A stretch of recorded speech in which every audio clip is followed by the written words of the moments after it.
Syria के राष्ट्रपति बशर अल असद के देश छोड़कर भागने के बाद पैदा हुए हालातों के बीच कुछ ऐसी तस्वीरें सामने आ रही हैं, जिन्हें देखकर हर किसी की रूह कांप जा रही है। यहाँ लोग अब अपनों की तलाश में कब्रों और बॉडी बैग्स को खंगालते दिख रहे हैं। यहाँ अदरा एक अजीब तरह का पड़ोसी कब्रिस्तान है, जहाँ ऊबड़ खाबड़ जमीन पर 2 अकेली कब्रें हैं जो घास से ढकी हुई हैं। कई साल तक ये क्षेत्र राष्ट्रपति बशर अल असद की सेना के नियंत्रण में रहा था। अब असद के भागने के 1 सप्ताह बाद इस खाली कब्रिस्तान के एक कोने में कंक्रीट की स्लैब को हटाया गया है, जिससे एक उथली कब्र नजर आ रही है। इसमें कम से कम आधा दर्जन सफेद बॉडी बैग्स हैं, जिन पर नाम और जेल के नंबर लिखे हुए हैं।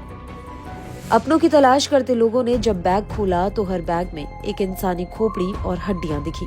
बैग पर लिखे शब्दों से पता चलता है कि वे 2 महिला कैदियों और एक पुरुष कैदी के अवशेष हैं। ये स्पष्ट नहीं है कि उनकी मौत कैसे हुई या क्या ये असद शासन के दौर में आपराधिक दुर्व्यवहार का सबूत है।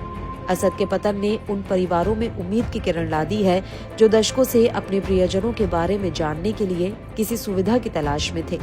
हजारों परिवार अब सीरिया में अपने रिश्तेदारों की तलाश कर रहे हैं जो असद की कुख्यात जेल व्यवस्था या उसके सैन्य पूछताछ केंद्रों में गायब हो गए थे।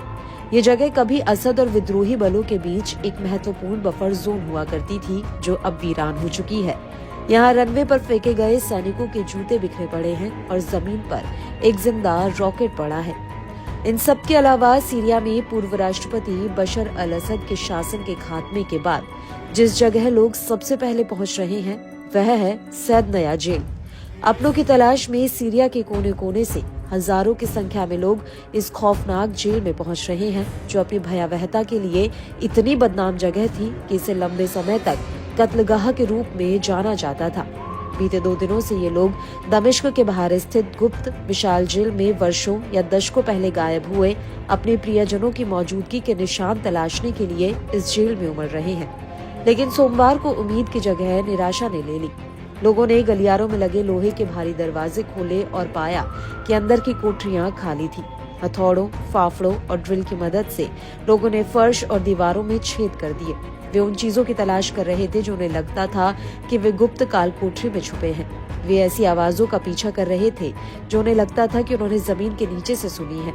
हालांकि उनके प्रयास असफल रहे और उन्हें कुछ भी हाथ नहीं लगा।